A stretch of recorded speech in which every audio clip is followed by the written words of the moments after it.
All right, so let's get started by facing the east. Let's give all praise, honor, and glory to Yahweh, Bahashem, Yahweh Shai, Bahashem, Rakakwadash.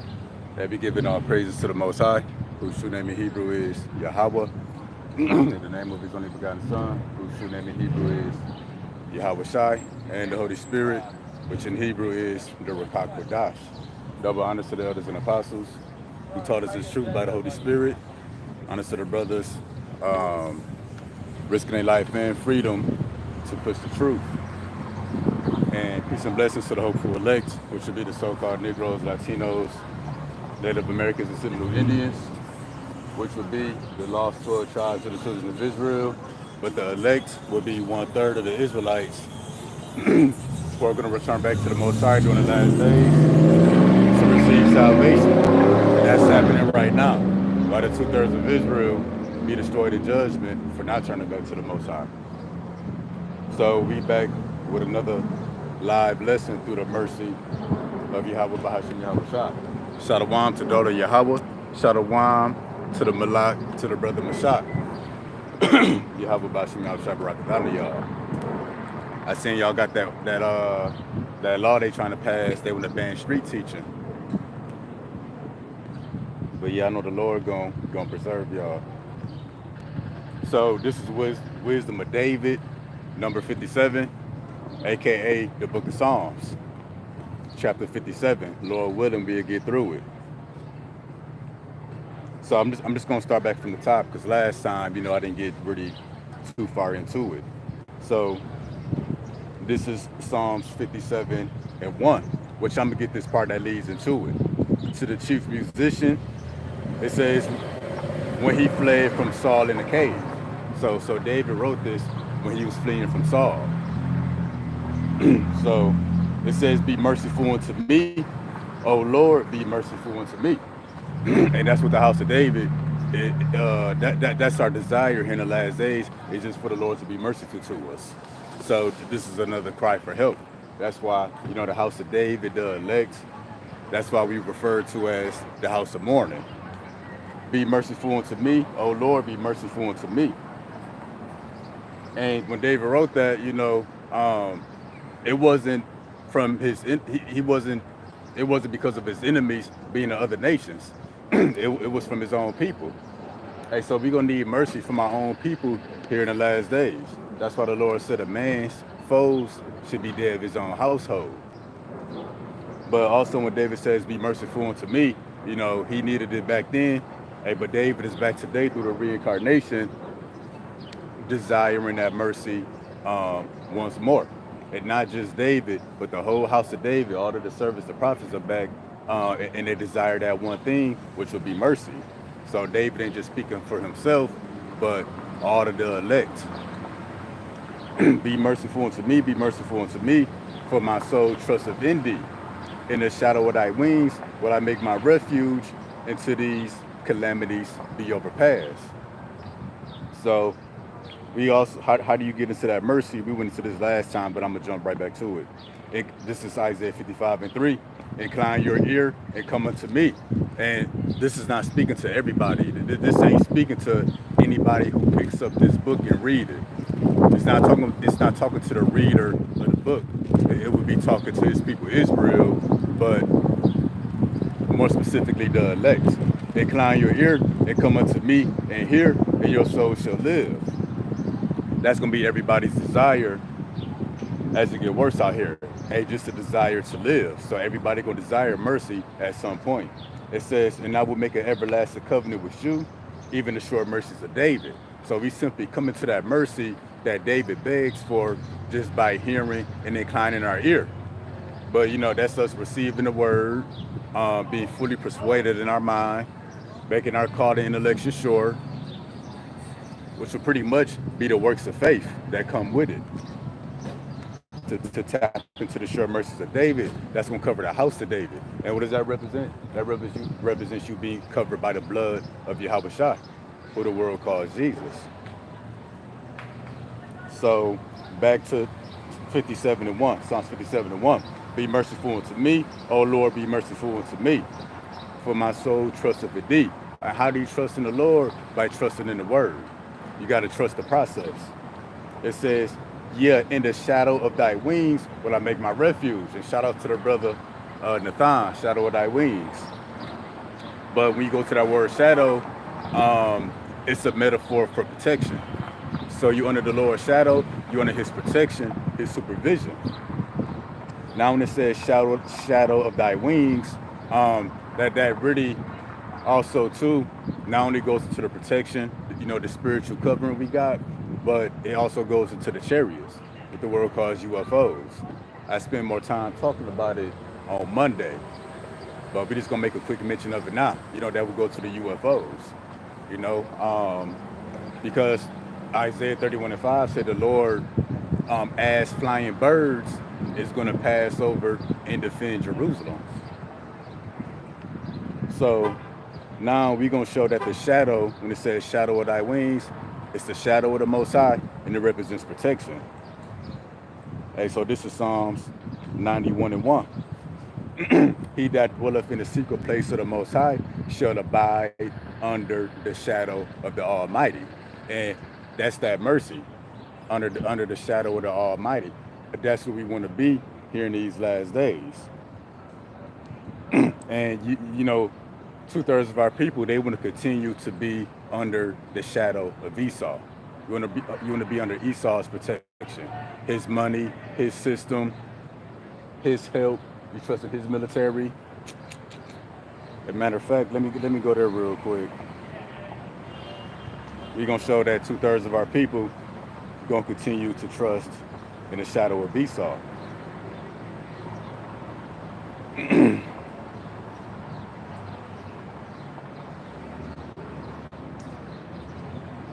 Matter of fact, this is Isaiah 31:1. Matter of fact, I'm gonna start at Isaiah 30. Woe to the rebellious children, that's the rebellious Israelites, 2/3 of our people.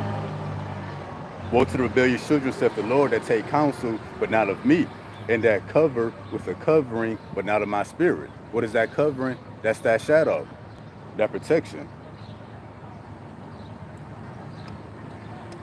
That take a counsel, but not of me, and that cover with a covering, but not of my spirit, that they may add sin to sin. Then you go down to verse 3, it says, well, this is going to continue from verse 2. It says, that walk to go down into Egypt. Egypt is America. That's why the pyramid is on the back of the dollar. It says, and had not asked at my mouth to strengthen themselves in the strength of Pharaoh. Who is Pharaoh? Esau, Edom, the so-called white man, this whole system. And to trust in the shadow of Egypt. See that? So they want to trust in the shadow of Egypt. They want to trust in the shadow of Esau, Edom, the so-called white man. And then when you read verse 3, it says, therefore shall the strength of Pharaoh be your shame. Pharaoh ain't got the strength to save you. It says, in the trust in the shadow of Egypt, your confusion. And so 2/3 of our people go continue to trust in the shadow of Esau, Edom, the so-called white man. And then this is why they can continue to trust in Esau's shadow or his protection. Isaiah 31:1, woe to them that go down to Egypt for help. This is America, this system, the white man that built this place up. Woe to them that go down to Egypt for help and stay on horses and trust in chariots because they are many. So you trust this place because they seem like they got the resources. They got the military. They got the power. It says, and in horsemen because they are very strong, but they look not into the Holy One of Israel, neither seek the Lord. I'm going to jump down, I'm going to read it through. Yeah, he is also wise and will bring evil and will not call back his words. So this word is not going to go out void. It says, but will arise against the house of evildoers. That's the house of Esau. The Lord said against his family has he devised the evil that they won't escape. It says, and against the help of them that work iniquity. It says, so this whole system the Lord is against. He's bringing evil upon it. Verse 3, now the Egyptians are men and not God. Although Isaiah 14:14, and when you read, I believe, Ezekiel 28 or 26, they set their heart as God. They say, I am and none else beside me. They say, I'll be like the Most High. It says, and their horses are flesh and not spirit. When the Lord shall stretch out his hand, Both he that helpeth shall fall, and he that is hoping shall fall down, and they shall fail together. And the NLT reads, for these Egyptians are merely humans, not God. Their horses are puny flesh, not mighty spirits. When the Lord raiseth, when the Lord raises his fist against them, those who help will stumble, and those being helped will fall. They will all fall down and die together. So that's what happens when you trust in the shadow of this world, in the shadow of Egypt, which is the protection of Esau Edom, the protection of Esau Edom, the so-called white man. And now that's why when we come to Second Ezra, well, that's why David said, "I'm gonna trust in the shadow of thy wings." But now when you come, now we saw in Isaiah 30 and 31, we saw the penalty for trusting in the shadow of Egypt, which pretty much putting your trust in the system, putting your trust in these people. You're gonna die with them. Now this is Second Ezra 2 and 36. Flee the shadow of this world. And who's the shadow of this world? Esau Edom, the so-called white man, the shadow of Egypt. And at this point, it ain't just limited to America, but it's this whole system. Because really the whole system, the whole world at this point is pretty much Egypt. It's just America will be the headquarters of this new spiritual Egypt. So flee the shadow of this world, receive the joyfulness of your glory. I testify my Savior openly. And this is why it said flee the shadow of this world.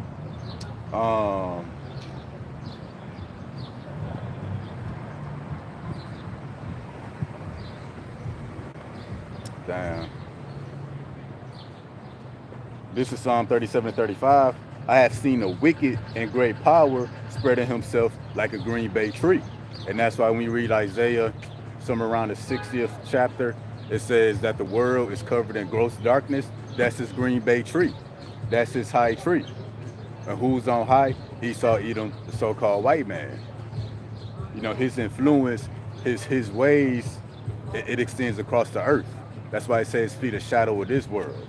So you can flee America and go to Europe or go to Australia, but when you trust in that system, you still trusting in the shadow of Egypt. You still trusting in the protection of Esau Edom, the so-called white man. Now I'm gonna read this again. This is Psalm 57 and 1. Be merciful unto me, O Lord, be merciful unto me, for my soul trusteth in thee. Yet in the shadow of thy wings will I make my refuge. So that's what? The shadow of the Almighty, the spiritual covering. And that's going to turn to a physical protection that the world can see. It says, I will make the shadow of thy wings my refuge till these calamities be overpassed. Now, our forefathers, you know, they once dwelt under that shadow, under the shadow of the Almighty, which we do it under the shadow of the Almighty in the spirit today. But I'm going to jump here real quick. You know, coming out of Egypt, I mean, for 40 years, our people they were literally under the shadow of the Almighty. That's why the chariot, which is a UFO, is referred to as a pillar of fire, because it gave light by night, and a pillar of a cloud, because it gave protection and shade through the day, which that shade, that shadow that it casts over the people represents the Lord's protection. This is 1 Corinthians. We're going to get 10 and 1.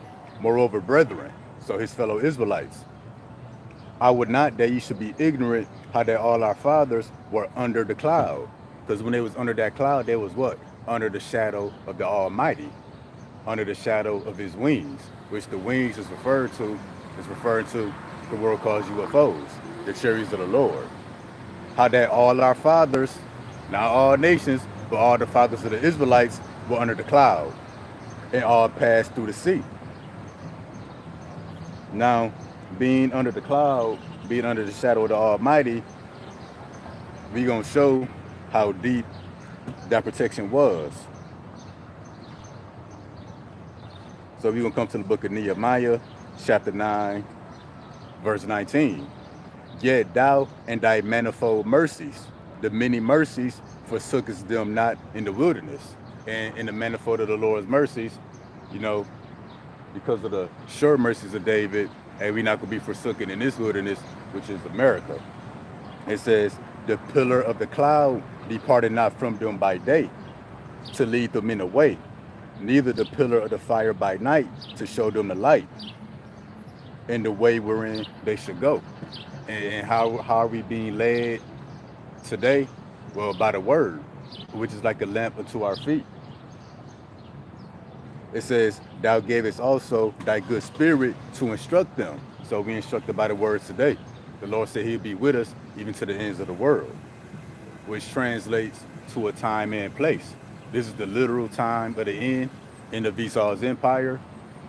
But America is the end of the world, literally.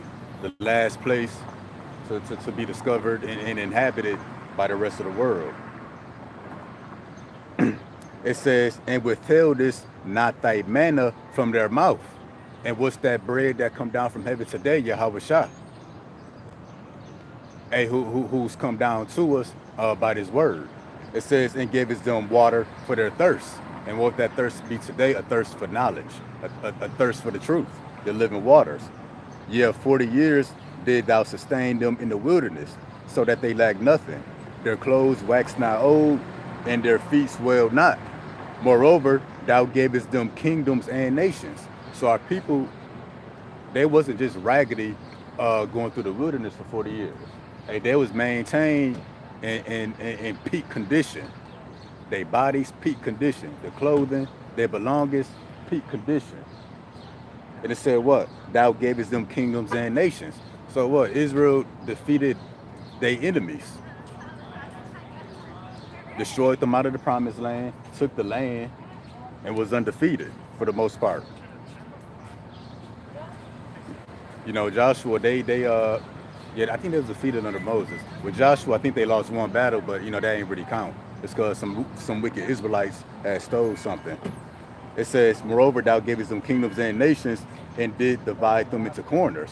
So what? The Lord established them, planted them in their land. So they possessed the land of Sihon, and the land of the king of Heshbon, and the land of Og, the king of Bashan. Their children also multiplied thou as the stars of heaven, and broughtest them into the land concerning which thou had promised to their fathers. So being under the shadow of the Almighty, it's an all-around protection. It's not just, Lord, protect me while I'm on the road. You know, we should pray for that anyway, but it's not the protection that Christians make it out to be. No, this is going to turn to a protection that we going to see. And it's going to turn to a protection that the whole world is going to see for the elect. And being under the shadow, that's going to be good for the Israelites, the elect, but it's going to be bad for the rest of the world. Because everybody that's not covered by the shadow, everybody outside of that shadow, hey, they got destroyed. It says, concerning which thou hast promised to their fathers, that they should go in and possess it. So the children went in and possessed the land.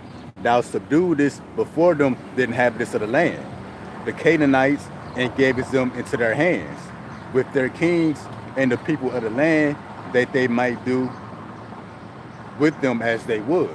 So yeah, under that shadow, that's a heavy thing. That's why David said, I would trust in the shadow of thy wings. That's what we want to be. We want to have that same mercy and protection that our forefathers had. Because with that, they subdued their enemies. They did to their enemies as they pleased. Destroyed them. Sometimes they took the women, took the cattle, took the goods, and sometimes the Lord burned it all. And they put them in subjection, made them servants. That's being under that shadow, and we coming back into them days again.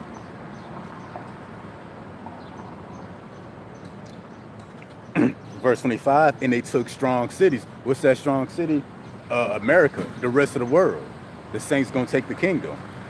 And a fat land, and possess houses full of goods, wells, digs, vineyards, oliveyards, and fruit trees in abundance. So being under the shadow of the Lord's protection, or the shadow of the Almighty, the shadow of his wings, hey, that represents you being led, instructed, and having an abundance.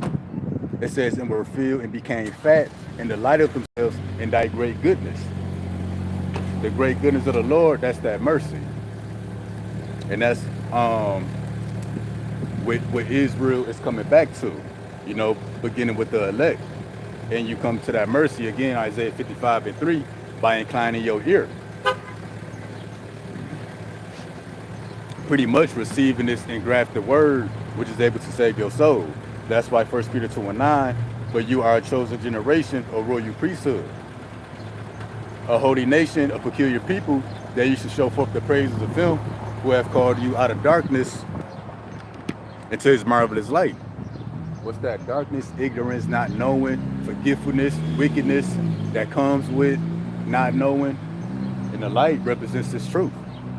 It says, which in time past were not a people, but are now the people of the Most High, which had not obtained mercy, but now have obtained mercy. So coming into the light, you come into that mercy. As long as you stay in the light, or in other words, you dwell in the secret place of the Most High, under the shadow of the Almighty, you win that mercy. But when you step from out of that shadow, when you're no longer in the light, hey, your mercy expires. So now we're going to get this. Psalm 57:2. Matter of fact, in the end of verse 1, it says, I will make the shadow of thy wings my refuge till these calamities be overpassed. Hey, that represents the plagues. That spiritual protection that we got now. But in the nuclear destruction of America, we're going to literally be under the shadow of the Lord's wings. The fleet of chariots that's going to come bring that salvation. And that's Isaiah 26:20. My people enter into thy chambers, shut the doors behind thee until the indignation be overpassed. So we're going to be covered here on the earth until it's time for the Lord to remove us from the earth, until his indignation be overpassed. Verse 2, I will cry unto the Most High, unto God that performeth all things for me.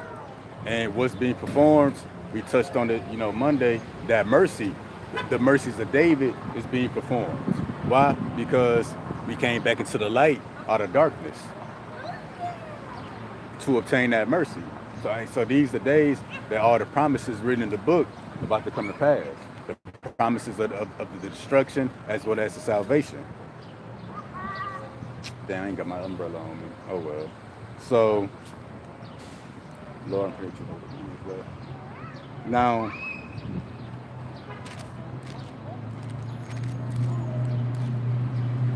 let me see, where am I at?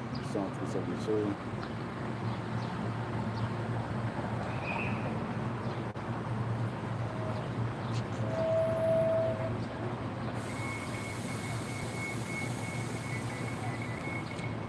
So,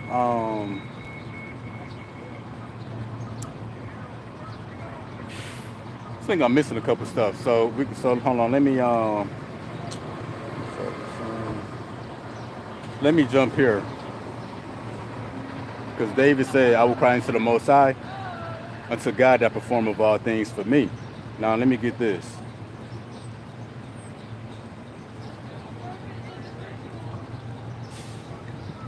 This is Micah 7:20. Thou will perform the truth to Jacob. And what did David say? I will cry to the Most High.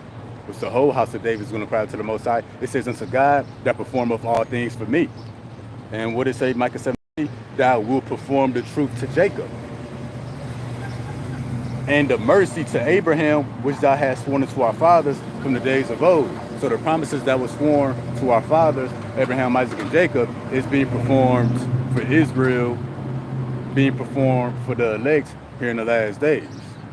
Prophecy, the promises written in the book is all being performed for the elect's sake. The destruction of America, these trade wars, these terrors, the blackout, that is all being performed for the sake of the elect, to bring about that salvation. Because as things get worse for the rest of the world, it's going to get better for the elect. But again, Micah 7:20 says, thou will perform the truth to Jacob. And that would be in the latter days, which is now. Not performing the truth to all nations, not performing the truth to Edom, but the Lord is making good on his word. All of the promises written in this book. And most of the promises are really death threats. People talk about the promises of the Lord. The Lord threatened, made more threats in this book than good promises, in which the good promises is only for the elect.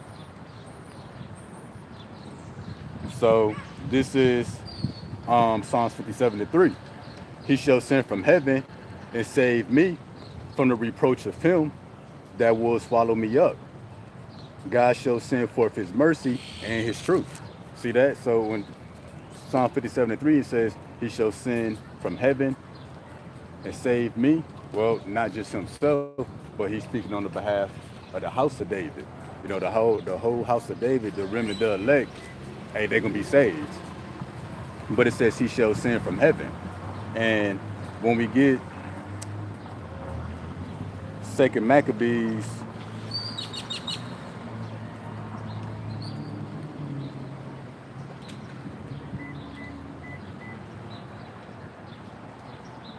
hold on.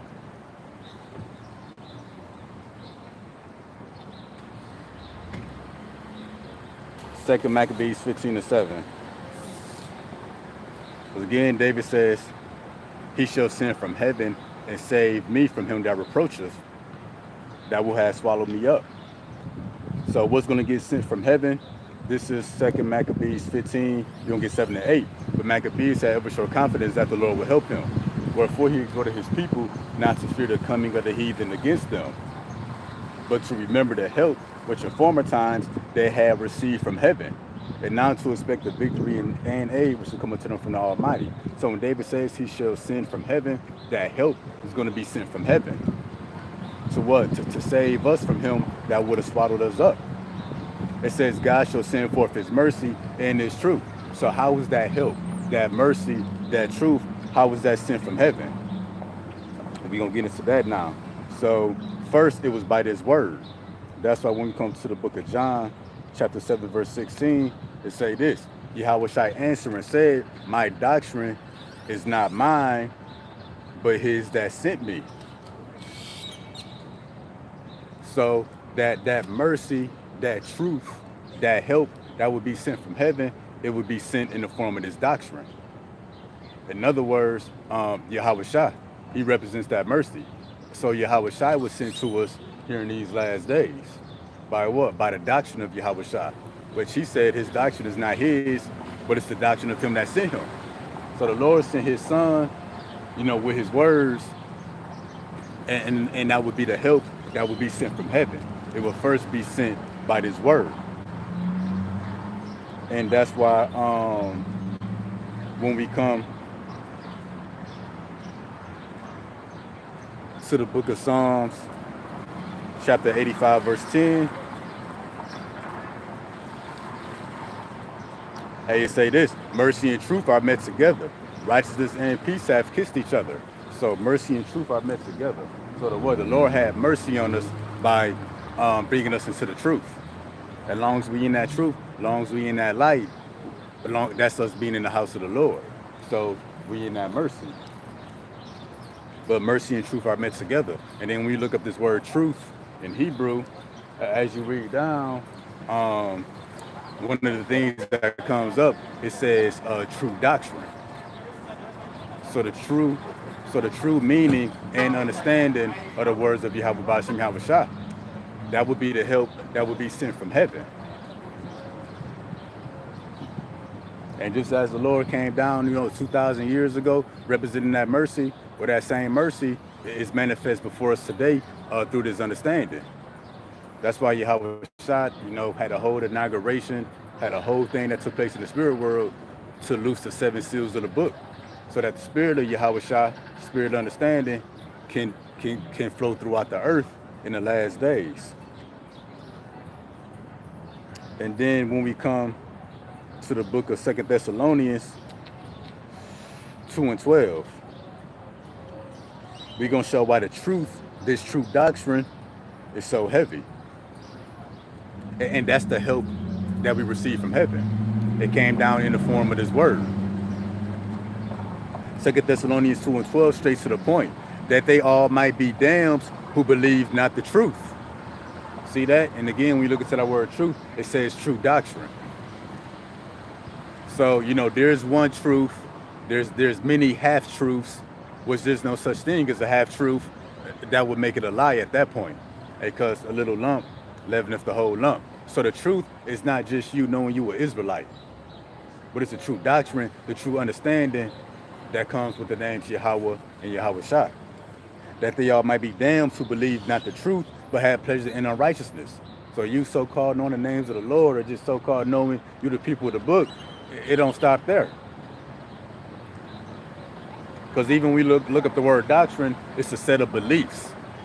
It's a set of beliefs. It's an understanding that the Lord requires, that you be saved, that you be under his shadow. Because people know the names of the Lord, so-called, or they may know it. They know that they're Israelites, but they still under the shadow of this world. They still under the shadow of Egypt, under the shadow and the protection of Esau Edom, the so-called white man. But Psalms 57:3, he shall send from heaven, and that would be the help from heaven. That will first be manifest by this understanding to save us in the mind, and then the host of heaven, which would be heaven's armies, will be sent out um, at the time of Jacob's trouble.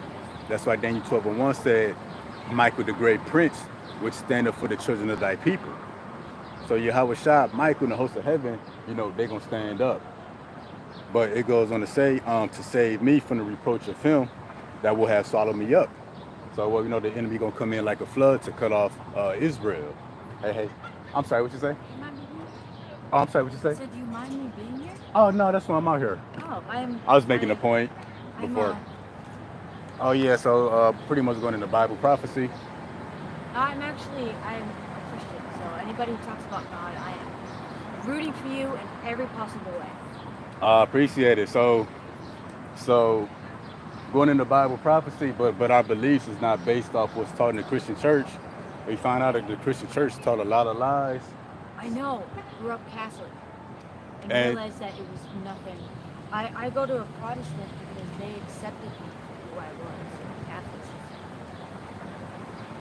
Yeah, man. Yeah, when you read the Book of Revelation, the Roman Catholic Church referred to as a false prophet because from the Roman Catholic Church, there are all these different denominations. But just a summary of the message.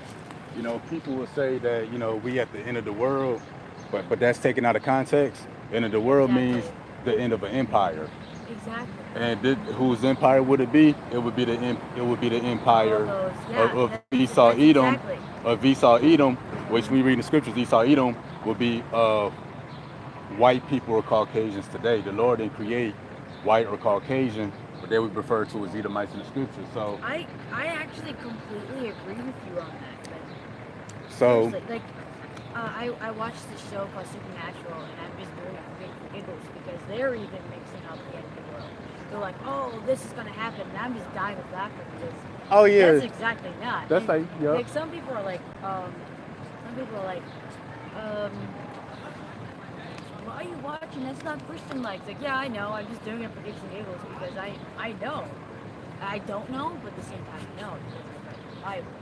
And of course, I do it. I comprehend it differently. Like Saint Michael will come down. Like I believe there is vessels.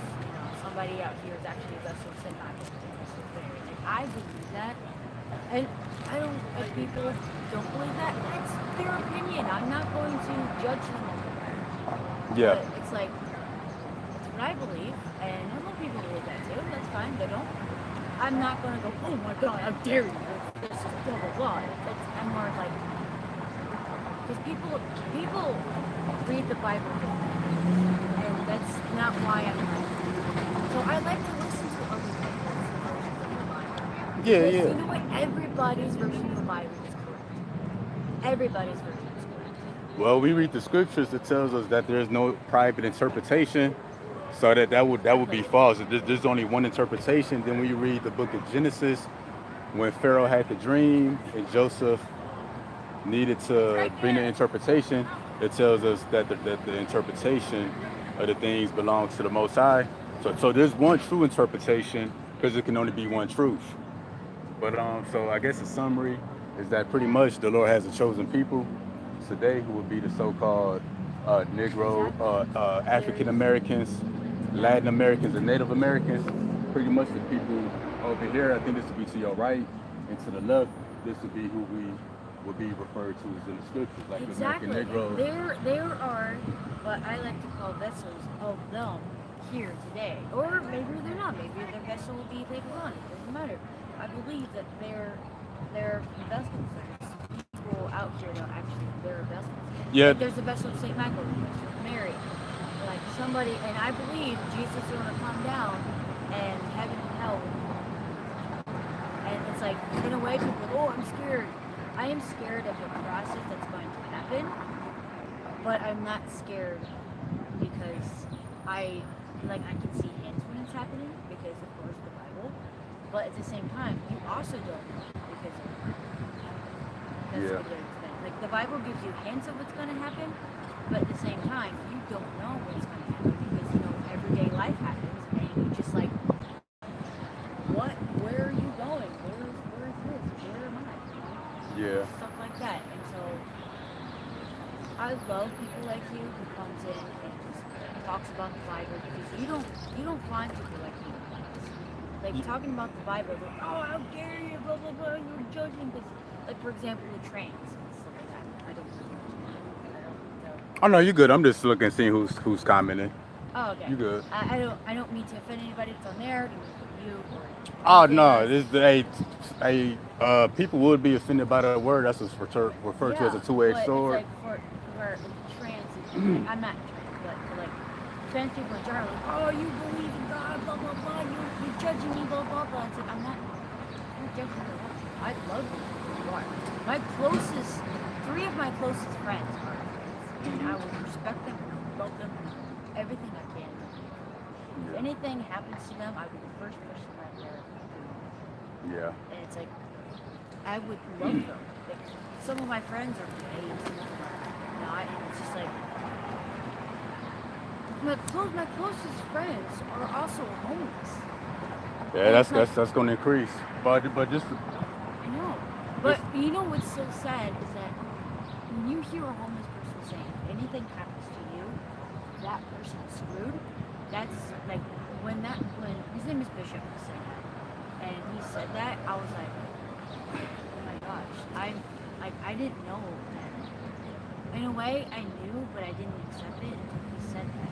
And if a homeless person said they would protect you, you're doing something wrong. yeah, You're doing something wrong. yeah. Let's keep it on the word though, Yeah, I'm because I sorry. got Yeah, yeah, you good. I got to yeah. make best use of my time. Yeah, So and pretty much. I gotta go to work pretty soon. So Okay. yeah, So pretty much the Lord had the chosen people. Today will be the so-called African Americans, Latin Americans, and Native Americans. The same back then. The Jewish people in the land today, they not the real people. That's why when you read amen. Revelation 2 and 9, it says, I know the blasphemy who say they are Jews and are not. They found it out to be counterfeits.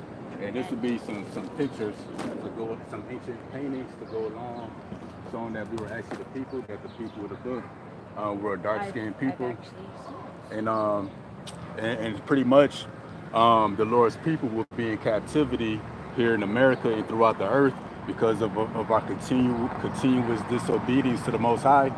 Um, and pretty much the Lord put us in captivity, and pretty much how the Lord removes us from captivity is by destroying the land of our captivity.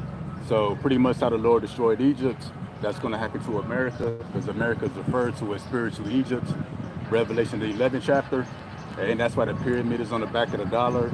Like a lot of stuff that takes place here Yes, I saw happens like, that. I yep, saw a video of that, and I was like, I didn't notice that. yeah, Yeah. that's why. So this is spiritual Egypt, Yeah. and Egypt, what Egypt represents in the Bible, it represents the captivity of the Israelites. So the Israelites would go into captivity for their disobedience, but at the end of their captivity, the Lord would start to bring this place down. So how that's gonna happen? Pretty much, it's gonna be a famine. It's gonna be race wars, riots, the Yeah. infrastructure going to continue to decay. There's going to be blackouts, power outages, no Yeah. internet. Water's going to be pretty much the plagues of Egypt all over again. Because the plague of Yeah. Egypt, All the 10 yeah, plagues are going to happen. yep, and Yeah. pretty much with the plagues, what they did is destroyed the economy, the infrastructure, the food and water supply. And then after those 10 plagues, America is going to be destroyed by fire. that's going to be by World War III. Yes. Because the Christian Church told us the lake of fire was underground. The lake of fire is above ground. And America's going to be turned by a lake of fire because the scriptures say the elements shall melt with fervent heat. Psalms 57 and 8, it says, let them melt away as waters when he bent up the boat to shoot his arrows. Arrows represent the nuclear missiles. I So, do have a question. oh yeah, I got answers with the word. Yeah. They said that in the Bible, and I was always confused about this when I read the Bible. Okay, Because yeah. there's always different instructions of it. Oh, And you're they right. said when like World War III happens, Jerusalem will not be touched. Is that like how do you interpret that? Oh, so that's easy. So when it says Jerusalem, it's not talking about the land of Jerusalem because they obviously getting touched right now by Hezbollah, Hamas, the Houthis, Iran and Iraq. Yeah, I They're know. gonna get in the mix. When it says Jerusalem won't be touched, it's talking about the people of Jerusalem, the people on this sign. But now all of those people, because prophecies say that 2/3 of Israel are going to be destroyed, for now returning back to the Most High in time, so that Jerusalem will represent a remnant of the Lord's people that's going to return back to Him. So when it says Jerusalem won't be touched, it's paraphrasing. It's not talking about a specific land or geographical location, but it's about a people, That not makes about a sense. land. That makes a lot of sense. Because also if you look over there in Tel Aviv, they got the biggest gay pride parade. That is true. And when you read one of the books of Peter, either Book of Peter or Book of Luke, it tells you that what the Lord did to Sodom and Gomorrah was left as an example for future generations who would live like Sodom and Gomorrah. And they took Sodom and Gomorrah to a whole nother level. So that land of Jerusalem, it got to be wiped out. So yeah, it's just a remnant of his people, that's going to be That be actually makes saved. a lot of sense. I was so confused in that, and after what you just said, I'm like now thinking I'm dumb because like not like I'm just like mind blown. Like Oh I yeah, yeah, it's all didn't good. think of that. Like I thought of it, but I was like didn't think of it. You know what I mean? Yeah, because Yeah. they should be protected right now if they're going to be protected. But Book of Isaiah 2, it tells you that when the Lord puts His people in the land, that there will be no more wars, and nations won't lift up the sword against other nations. So if they're the people in the land, why they got like 3 wars going on, and more joining the battle? But the Lord said that pretty much He will gather the nations to the valley of Jehoshaphat, which would be that region of the Middle East. He gonna gather them. I'm gonna just go there real quick. Pretty much He will gather the nations together for battle to pour His fury on them for what they did to His people. This is Joel 3 and 2. I will also gather all nations and bring them down to the valley of Jehoshaphat and will plead with them there for my people and for my heritage Israel, whom they scatter among the nations and part of my land. So His people were scattered through the various slave trades. The Israelites got many cycles of going into captivity, out of captivity, back into captivity. Our last captivity was the transatlantic slave trade. Went from Africa to America. Latin Americans and Native Americans was taken from America to Europe, and some of us went even far east to the Middle East. But where was I going with that? So pretty much the salvation, bless you. So salvation will only be for 1/3 of His people, which salvation don't mean some people go to heaven, some people go to hell, because hell doesn't exist the way that they taught it. That's just Greek mythology. But the lake of fire is real. That's going to be on earth as a result of World War III. Um, so after the destruction of America, I'm going to grab this. I'll let you finish your thought because I do have to get to my shift. But Okay, bet. I really need you to finish that. Instead, I'm like, Oh, okay. So pretty much life will continue on Earth. It's just gonna be, they have the world. They have a new world yeah, order, exactly. but the Lord has a new world order. And the scriptures say that the Yeah. counsel of the Lord shall stand. This is one thing about this show. They got that part right. Yep. But everything else, it's weird because it's supernatural. It's a bad show, but everything else they got wrong except for that part. I'm just dying with that. You get more truth in movies and shows. So they're gonna put a little bit of truth, but they're gonna cover it with a bunch of BS. Yeah, because they kind of have to. Yeah. It's like a sad they have to, but they do it. Oh, but yeah. It's kind of funny because the person who was doing that said episode, that said season, I think it was the last 2 seasons. This person was Christian, but they also had to put like every other faith in one. So I saw Catholic, I saw Presbyterian, I saw a little bit, and I'm glad they had to put all of it. Oh, right. See. Yeah, to respect all of them together. And I'm Protestant, grew up Catholic, and I had certain friends and everything, so I hinted some of that. I was like, oh, that's funny. Yeah. No, that is. Yeah. Well, I do have to go. Alright, I hope to see you again. What is your name? Oh, Chris. Aaliyah. Oh, nice to meet you. I like Yes. that name. Yeah, you here every other Saturday, usually Sundays, but had to switch it up today. So, might not be seeing you this Saturday because I'm having that winter break, but Oh yeah. when I see you that following Saturday, I'll be ready to cheer you on. Okay, bet.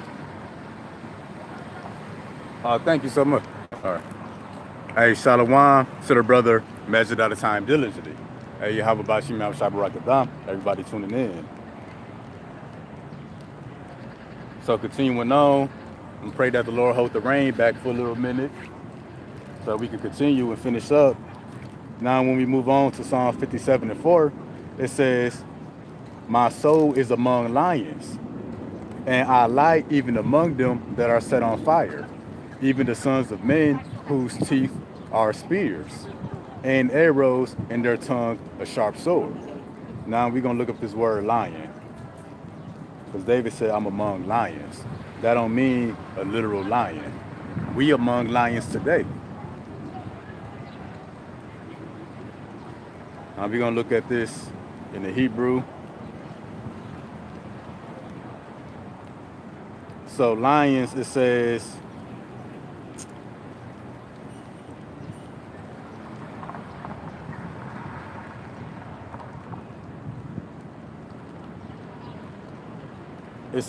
fierce,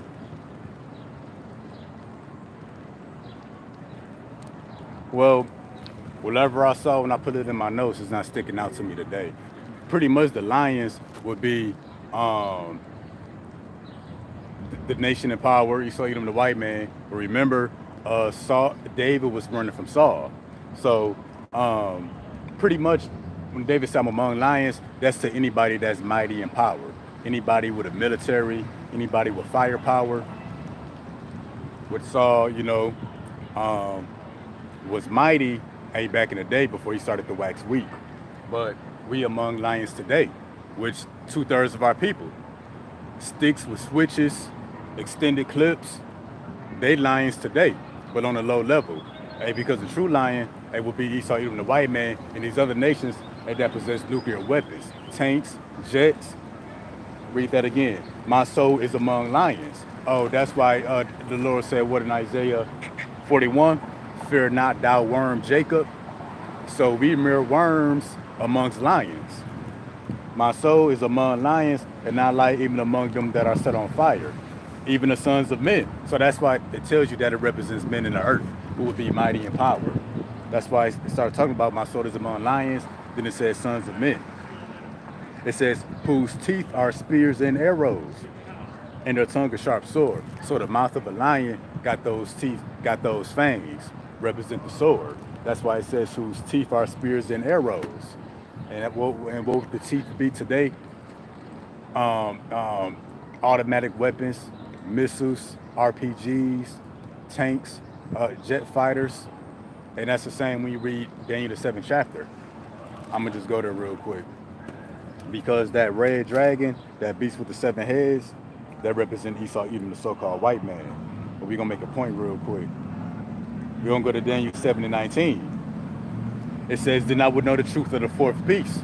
This would be the last great empire in the earth before the Lord's return, which obviously is Esau, Edom, the so-called white man.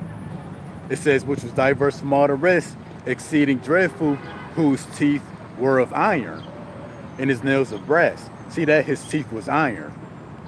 Now, I don't mean it's a dragon with iron teeth, but the teeth is a metaphor for what?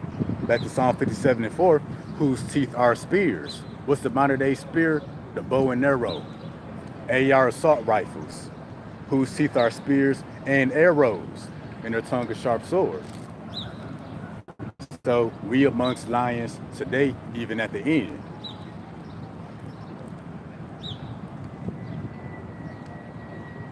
But remember, David was on the run from Saul.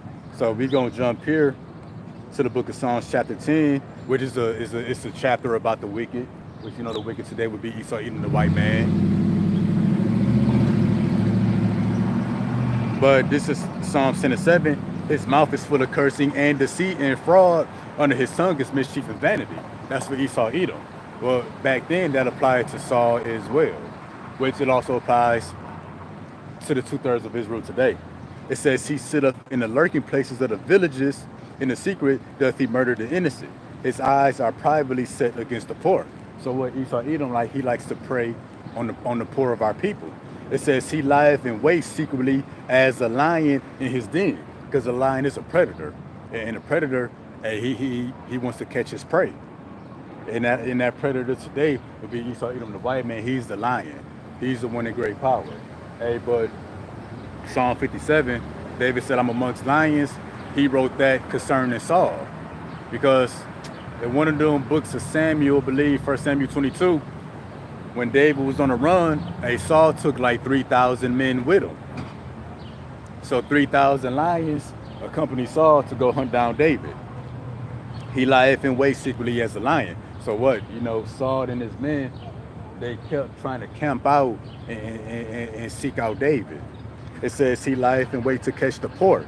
He doth catch the pork when he draweth him into his net.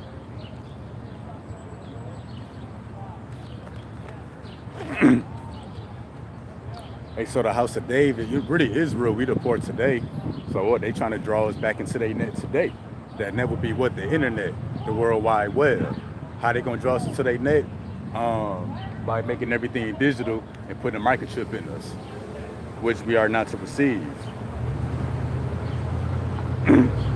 So now we're gonna continue to the book of Psalms 57, 5 through 6. It say this: "Be thou exalted, O Lord, above the heavens. Let thy glory be above all of the earth." So we exalting the Lord right now. And when it says, "Let thy glory be above all of the earth," that's going to be literal. The Lord's glory is going to be above the earth. And let's show that the Lord is being exalted right now. So when we come to the book of Psalms 34, we're going to get verse 3. It says, "Oh, magnify the Lord with me. Let us exalt his name together." And this is a psalm of David. So David will be back in the regeneration exalting the name of the Lord. But not he alone, but the whole house of David with him. That's why it says again, let us exalt the name of the Lord. Oh, it says, "Oh, magnify the Lord with me. Let us exalt his name together." So the elect, across the earth, we exalt the names of Yahweh, Bahashim, Yahweh Shai together. But that's Psalms 57 and 5. "Be thou exalted, O Lord." He's being exalted right now. It says, "Above the heavens, let thy glory be above all of the earth." And because when the Lord returns, he's literally going to be above the earth. Now let's get that real quick. This is 2nd Ezra.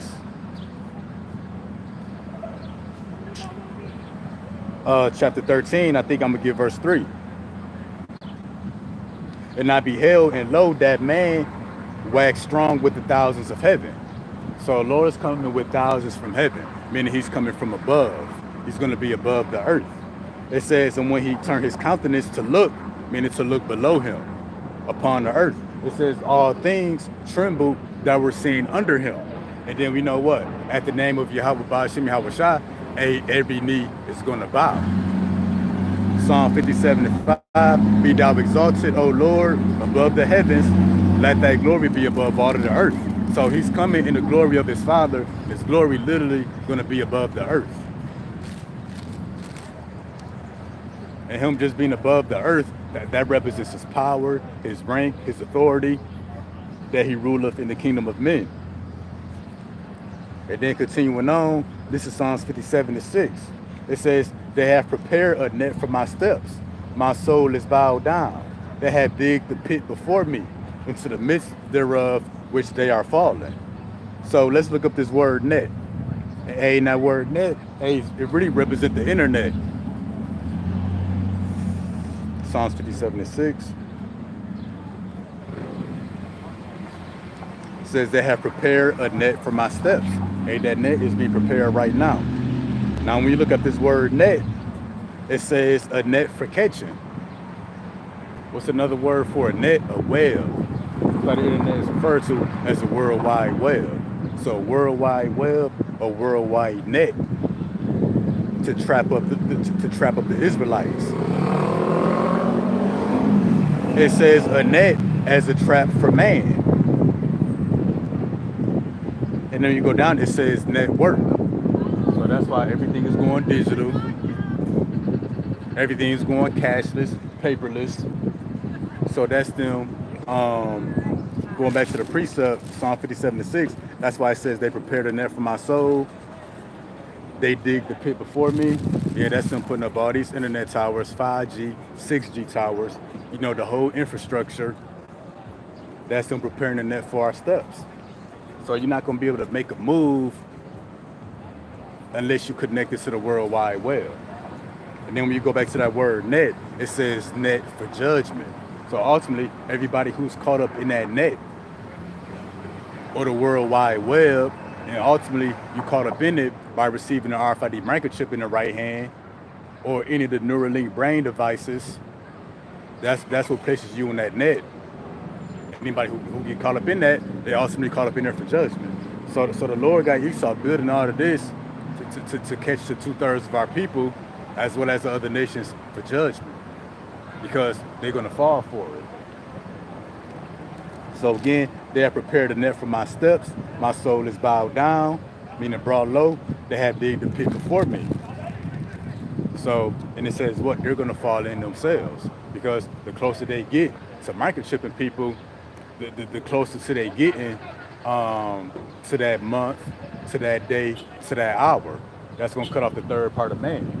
So, you know, them laying out the infrastructure for this new world order, they really digging their own grave.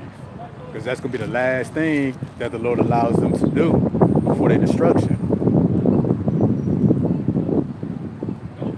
As a matter of fact, we're going to get this. This is 2nd Ezra, chapter 4. I think 37. By measure hath he measured the times, and by number hath he numbered the times. And he doth not move nor store them until the said measure be fulfilled. So Esau got to fulfill his measure of wickedness in the earth. Last thing he's going to be able to do is lay out the infrastructure for his new world order, kind of get it off the ground and get it going, and then boom, he finished. This is Psalm 57:7. My heart is fixed, O Lord, my heart is fixed. I will sing and give praise. Now let's look up that word fixed. In the NLT, it says my soul is confident.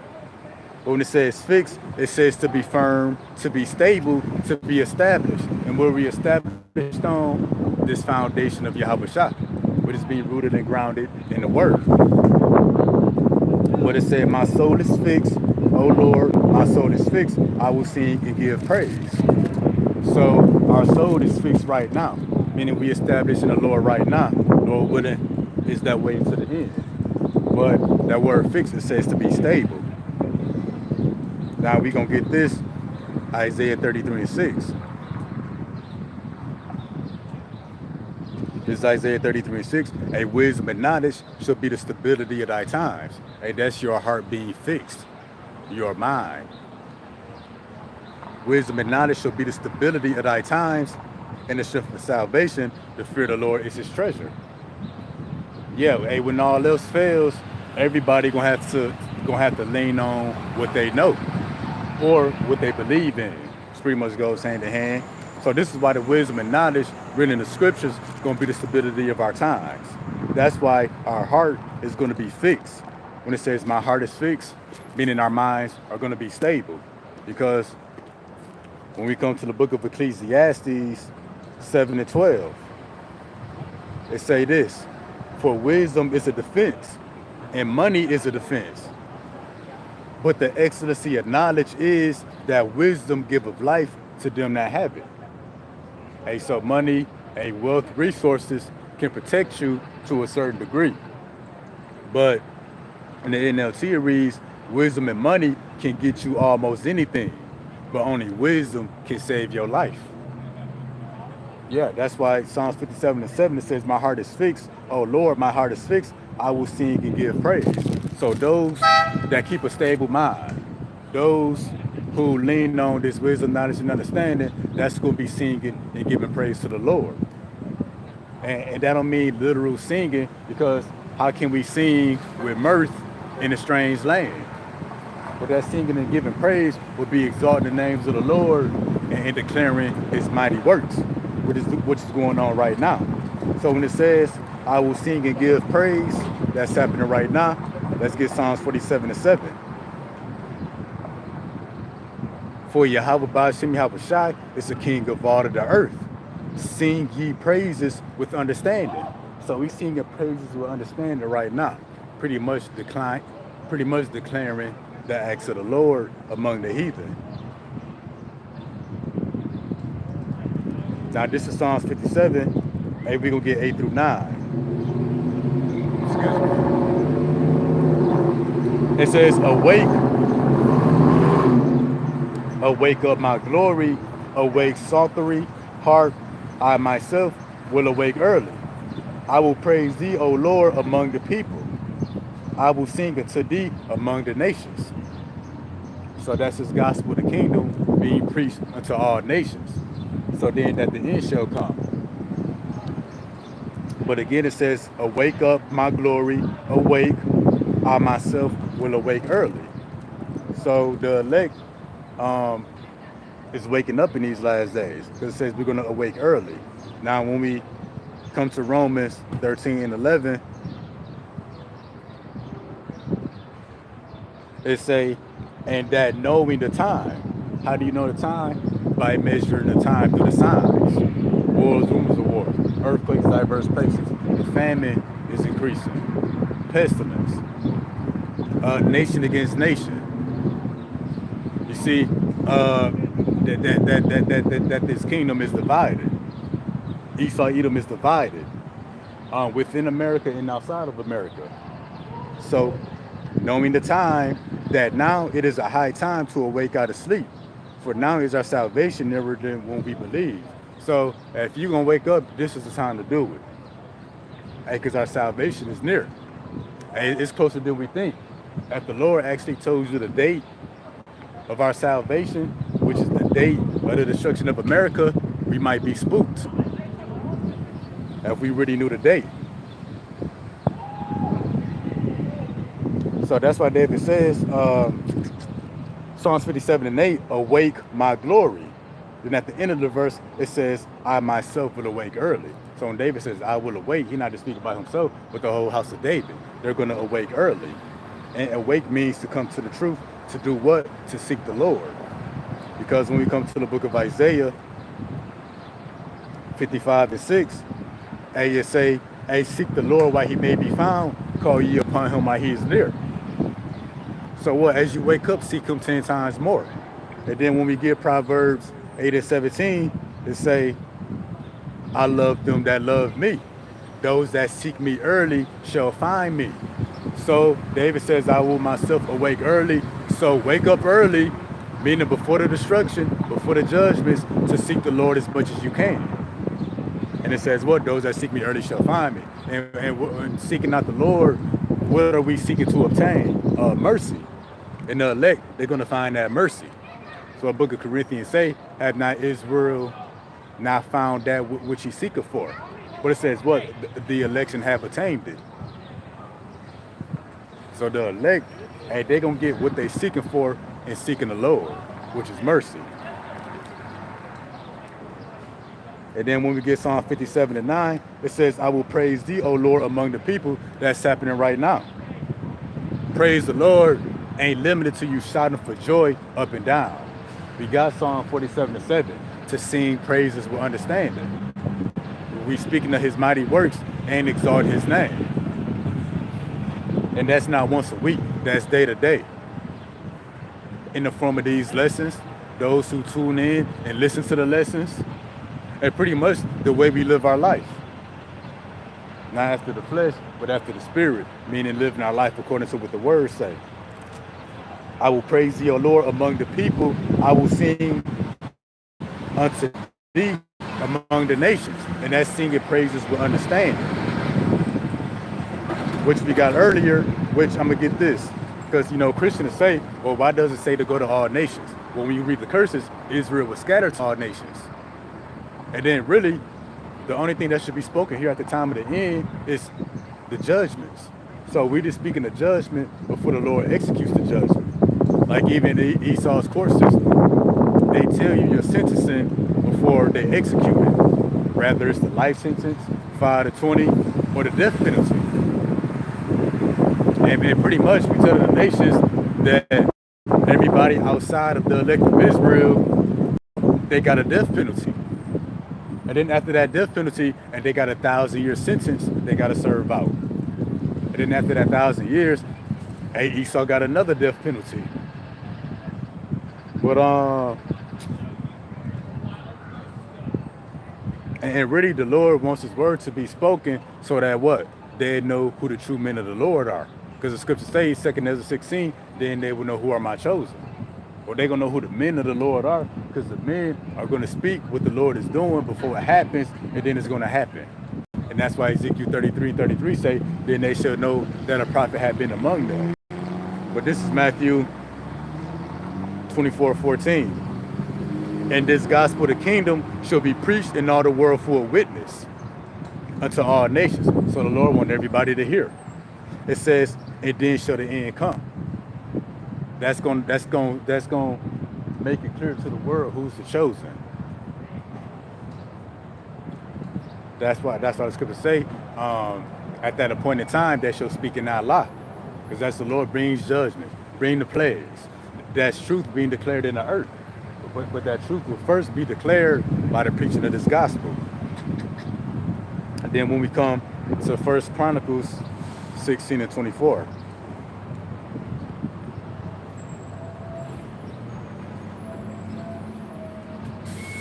Because, preaching this gospel among all nations don't mean we're trying to save all nations.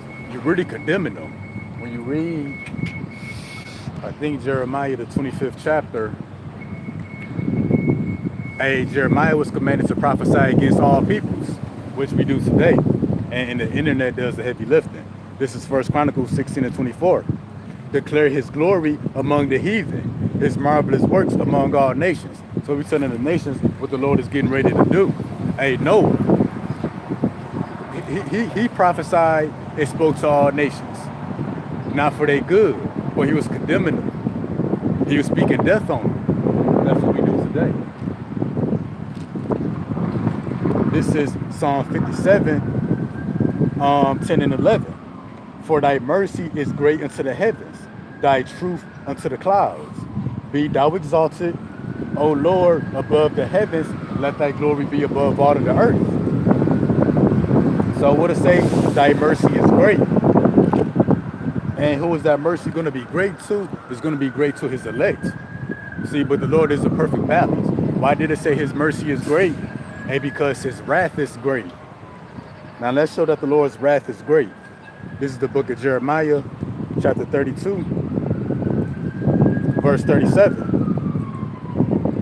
Yeah, because you can't have great mercy, but there is no great wrath to be along with it. The Lord can't be all love if it's not hate to go along with it. This is Jeremiah 32:37. Behold, I will gather them out of all countries.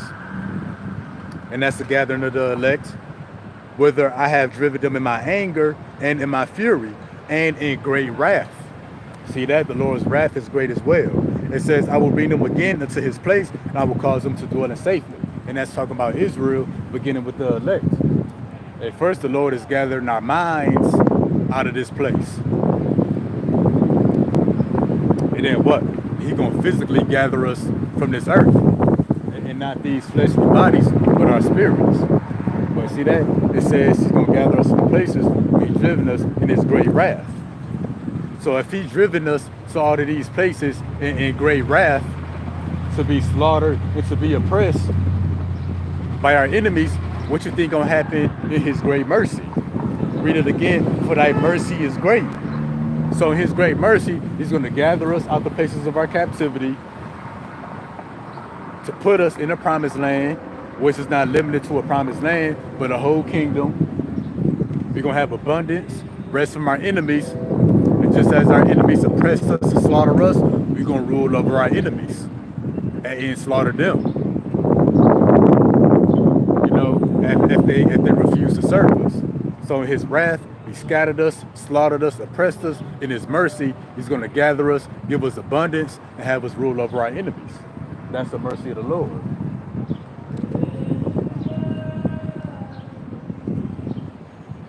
But again, verse 11, I'm going to read verse 10 again. For thy mercy is great unto the heavens, and thy truth unto the clouds. Be thou exalted, O Lord, above the heavens. Let thy glory be above all the earth. And this is the last one. This is going to be Matthew 28 and 18. Because when the Lord returns, again, we got this earlier, it repeated it, and he's going to be above the earth. That's his glory being above the earth. Matthew 28 and 18. Yahweh Shai spake unto them, saying, who the world calls Jesus, all power is given unto me in heaven and in earth. So when the Lord returns and be above the earth, that's showing, again, his rank, his status, his power, his authority, his jurisdiction. That's going to show to the earth that all power on heaven and the earth is given unto him. Now I'm going to jump to the comment board. The phone tripping right here. Hey, shalom to the brother Kabal Shana. How about Shinyan Shabarakatha? And this is from the brother measured out of time diligently.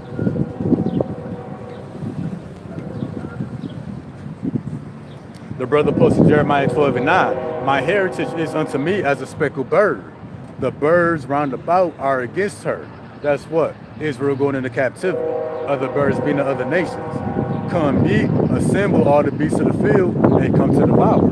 And so that's what happened in the great wrath of the Lord upon his people. Hey, but in his great mercy, he's going to gather us, give us rest from our enemies, give us abundance, and have us rule over our enemies in an eternal kingdom and immortal bodies. Hey, so the wrath of the Lord is great. Hey, but his mercy is greater, for his people. So I thank everybody that tuned in and will tune in. Hey, that's a wrap for Psalms 57, a Psalm of David, aka the wisdom of David. But let's give all praise, honor, and glory to Yahweh, Ba'ashem, Yahweh Shai, Ba'ashem, Rakak Wadash. Should be out tomorrow, Lord willing. Shalom.